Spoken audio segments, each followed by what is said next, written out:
بسم اللہ الرحمن الرحیم۔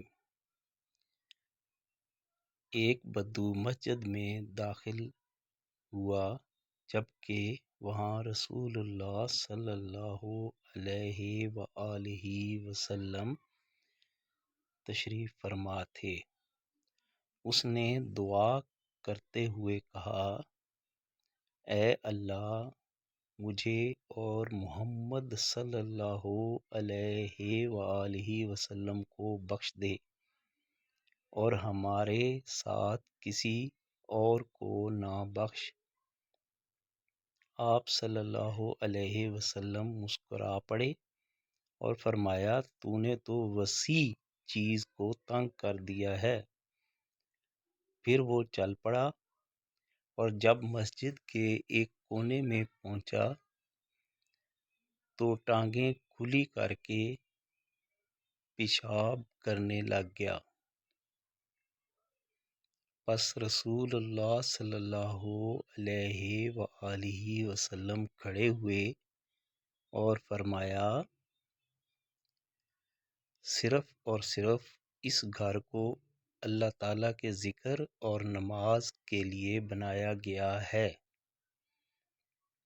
اس میں پیشاب نہیں کیا جاتا۔ پھر آپ صلی اللہ علیہ وآلہ وسلم نے پانی کا ایک ڈول منگوایا اور اس پر بہا دیا۔ وہ بدو دین کی سمجھ آنے کے بعد کہتا تھا: پس نبی کریم صلی اللہ علیہ وآلہ وسلم میری طرف کھڑے ہوئے، میرے ماں باپ آپ صلی اللہ علیہ وسلم پر قربان۔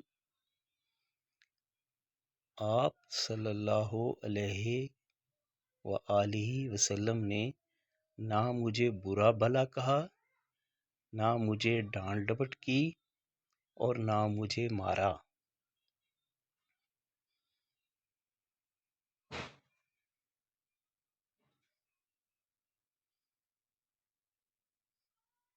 حدیث مسند احمد 412۔ نجاست کو پاک کرنے کے ابواب۔ سٹیٹس صحیح۔